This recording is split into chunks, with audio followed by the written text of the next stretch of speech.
All right, all right, all right. So last week I went live a couple different times, actually. I've been doing, first was challenged by my coach to teach more. I think I explained that in one of the videos last week. But also I've been doing, usually in the afternoons, I've been trying to put some work together and then jumping on with live streams to sort of try it, test it out. It's usually a little rough. I think people are patient with me, knowing that it's not the perfect version, but a lot of times I'm building training for clients or content or doing something like that. So this is one of those. Thought I would share some thoughts, particularly around this idea of stuff that I wish I had learned sooner and why I can be so damn dim-witted sometimes. I'll explain what I mean by that. But what I wanted to show you was this is one of my notebooks, one of my moleskins. You'll see, pages and pages. This is actually what I'm doing most of the time is learning from really smart people around me, coaches that I've hired, mentors, taking notes. Sometimes it comes from really good resources, books that I'm reading, audio books that I'm listening to, things like that. If I'm trying to onboard that learning into my life, it usually ends up in one of these. And my challenge is that, so this is the current one, it's almost full. I have a new one bought that will be filled next. And I have probably 4 or 5 of these notebooks that when we travel next week, they have to go with me because I've offloaded my brain into these moleskin notebooks. Like, I'm constantly reaching in them and trying to pull information related to what we do with the conversational outreach or whatever it is. My resources are in here in this library. It's more important than the books themselves. So anyways, that's where this is coming from. Let me show you, let's just get to it. So this is what I have on my mind. So it's a little slide deck that I had prepared a while ago, actually, and I was updating it for a project. But things that I wish I had learned sooner. I think maybe this will resonate with some of you. If not, no worries. I just wanted to share it while it was on my mind. Basically, here's what I needed to know. This is what I've learned in the last year or so. First of all, why I was feeling overwhelmed. I've actually done an epic blog post. I'm not going to go through all this too much, but basically, I think there are a bunch of people out there that mean really well, and they're teaching great strategies, but those strategies are being used at the wrong time, and people get really, really frustrated. I'll show you what I mean in a moment. The second part of this is, why was I being so dim-witted? The danger of being too smart for your own good. I'll explain what I mean by that. We'll talk about getting unstuck, what to do when you feel like you're stalled. And then lastly, network expansion. I'll explain that a little bit more. So this is just the summary of what I'm going to cover. So I have an epic blog post on LinkedIn. If anybody wants to see that, so let me stop for a second. Epic blog post is a term, I think Brian Harris might have been the first one to say this. It's like a 3,000 word plus, like a big blog post full of resources and links. Like it is a definitive article or post on a topic. And I've created one of these, and this is like a 1-slide sort of overview of what I covered there. The epic blog post is actually called the 4 Gears of Marketing.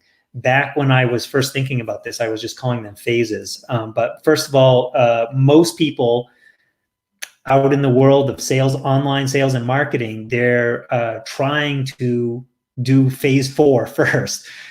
They talk about funnels, they talk about automation, and they don't realize that those strategies are really effective when they're used at the right time. And the analogy, the reason why I shifted to the no pun intended, to the 4 gears of marketing was that it's very much like driving your car. You put your car in 4th gear, try to drive out of the parking lot, you're going to stall and you're going to get frustrated. So we go all the way back to 1st gear, or in this case, it says phase 1, outbound or conversational outreach, the ability to go get clients. Phase 2 or gear number 2 is inbound. That's content marketing. That's how you get clients coming to you, which is great. But phase 2 works so much better when you put first gear in front of it, or phase 1 in front of it.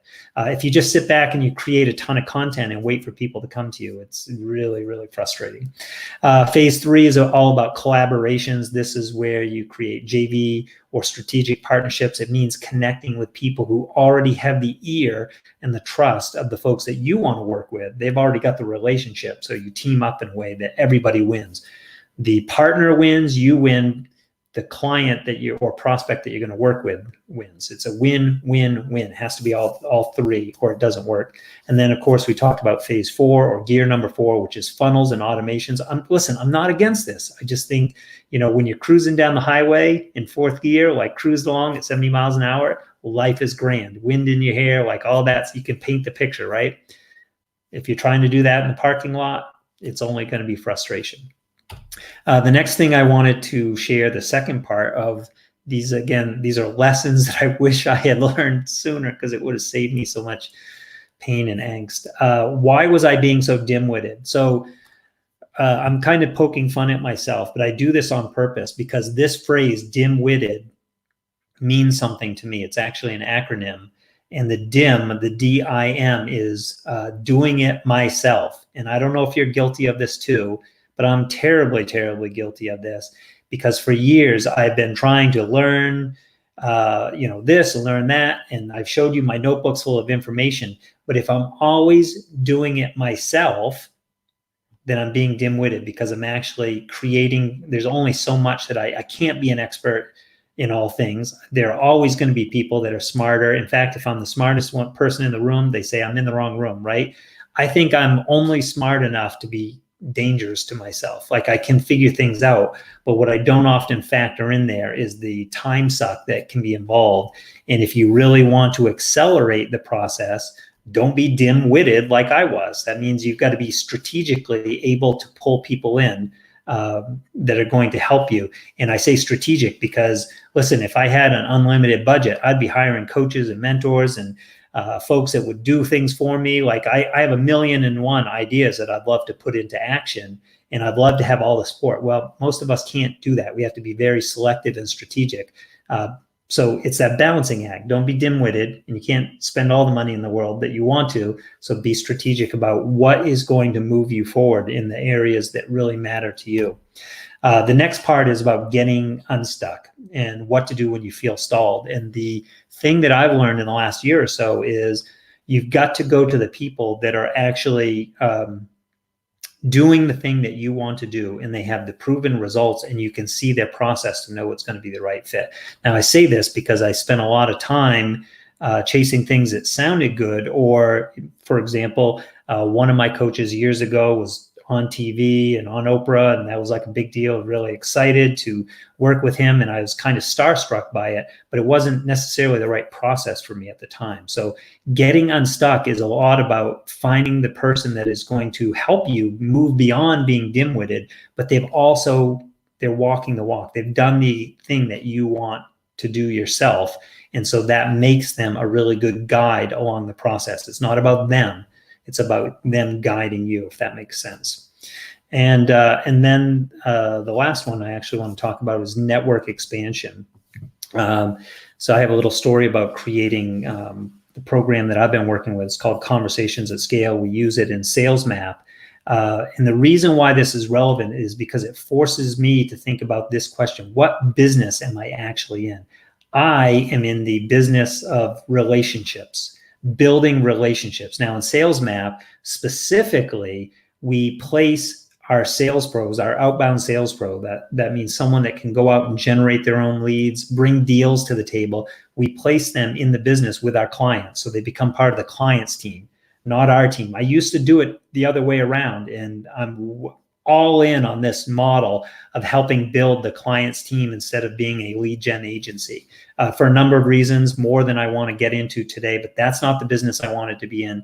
And we're very much in the relationship business, building business, because again, so I do, a lot of you guys know that I'm very busy on LinkedIn. We do a lot, not all, but a lot of our outreach on LinkedIn, because it's such a great environment to learn information about the person. It's very business oriented. You basically get to see their work history and what they're interested in. At the same time, LinkedIn has become a really spammy, salesy, like people are just pitching right and left, and you can see it coming.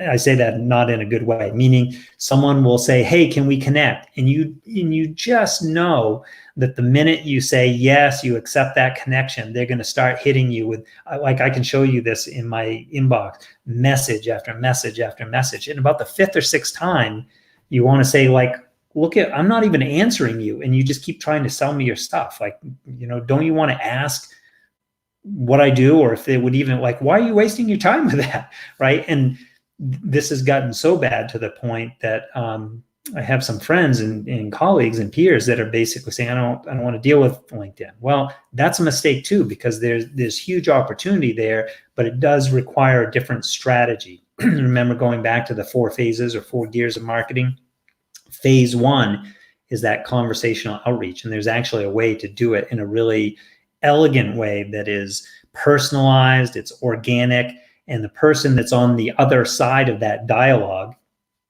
that's a key word, dialogue, because it requires an exchange, 2 people conversing with each other.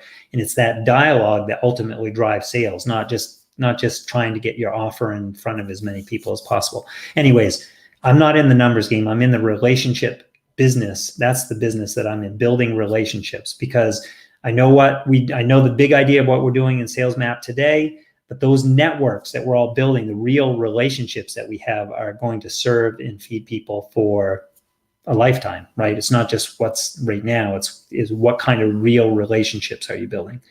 Let me see. Yeah, so let's go. This is, again, these are the things that I needed to know. I kind of learned the hard way, but it speaks about why I was feeling so frustrated and so overwhelmed. I was using the right strategies, but at the wrong time and in the wrong order. I found that I was being dim-witted, and I'm trying so hard to be smarter about that. But again, it's the danger of I say, of being too smart for my own good, of thinking I can figure things out when there's someone that would be able to do it in a much more accelerated way. Getting unstuck. Listen, if you're in the knowledge space, meaning if you're in the coaching, consulting, expert-based space, you have to be willing to work with other experts. And if you're not, like, how can you sell that if you don't believe in it? And I fully believe and invest in that myself. And then the network expansion. What kind of business are you actually in? And like I said, for me, it's all about building those real relationships. That was something that I missed earlier in my digital marketing. I was in the list building world, and I love that space. I love the concept of, build your list, and your list equals your income and all that, until I saw people, still doing the list building and pushing messages out and getting 1 out of 10 people to even look at the message. And I realized something's broken here, something's wrong. And the reason why is it was getting away from the actual conversations, the relationship building between 2 people, that dialogue that I was saying, the dialogue drives sales. Well, the list building was missing that. You could write the most beautiful email or blog post, but if it doesn't have that human one-to-one element, you're missing out. These are the things that I've learned. I don't know if this is useful for you. I wanted to share some of these notes because these notes are going into another project that I'm working on, but I wanted to put a little bit of it here just to see what you guys think, and hopefully you found it interesting. And I am trying to do a little bit more of these, answer the challenge of teaching more often and sharing some of these notes with folks.